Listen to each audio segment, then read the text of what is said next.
Di sini saya akan menjelaskan tentang hakikat pemecahan masalah matematis dan gaya belajar. Menurut para ahli, menurut Robert L. Solso, Mawadah 2015, pemecahan masalah adalah suatu pemikiran yang terarah secara langsung untuk menentukan solusi atau jalan keluar untuk suatu masalah yang spesifik.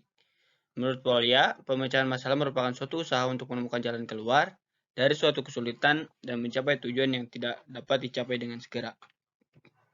Ada menurut Gunantara, kemampuan pemecahan masalah merupakan kecakapan atau potensi yang dimiliki siswa dalam menyelesaikan permasalahan dan mengaplikasikan dalam kehidupan sehari-hari. Terus ada menurut Kusumawati, bisa dibaca. Terus ada gaya belajar menurut para ahli. Gaya belajar merupakan kecenderungan untuk mengadaptasi suatu strategi belajar tertentu dengan mencari dan mencoba secara aktif.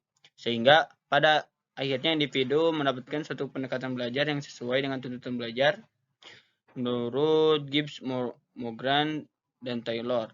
Menurut Porter dan Hirnaki pada 1992, gaya belajar adalah kombinasi dari cara seorang menyerap dan kemudian mengatur serta mengolah informasi.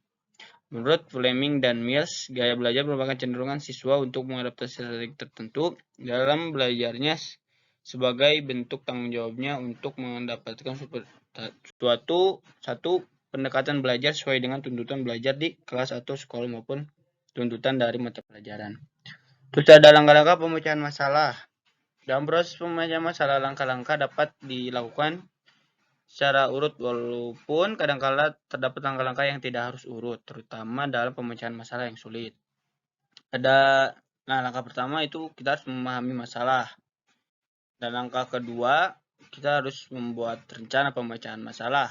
Langkah ini perlu dilakukan dengan percaya diri.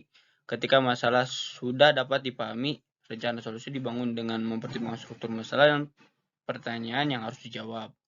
Terus ada langkah ketiga, melaksanakan rencana pemecahan masalah. Untuk mencari solusi yang tepat, rencana yang sudah dibuat dalam langkah harus dilaksanakan dengan hati-hati. Untuk melakukan estimasi solusi yang dibuat sangat perlu diagram tabel atau urutan dibangun secara sama sehingga si pemecah masalah tidak akan bingung. Tabel digunakan jika perlu. Jika solusi memerlukan komputasi, kebanyakan individu akan menggunakan kalkulator atau menghitung.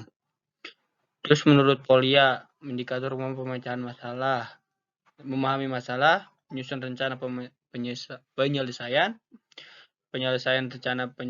menyelesaikan rencana penyelesaian, terus yang keempat, melihat kembali ke seluruh jawaban.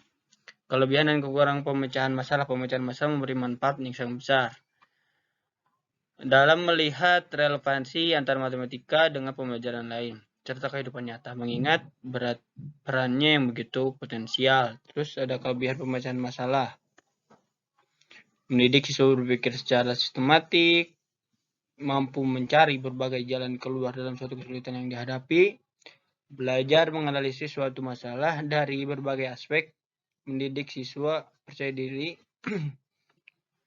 Kelemahan pemecahan masalah, memerlukan waktu yang cukup banyak. Kalau dalam kelompok itu kemampuan anggotanya heterogen, maka siswa yang pandai akan mendominasi dalam diskusi sehingga siswa yang kurang pandai menjadi pasif sebagai pendengar saja.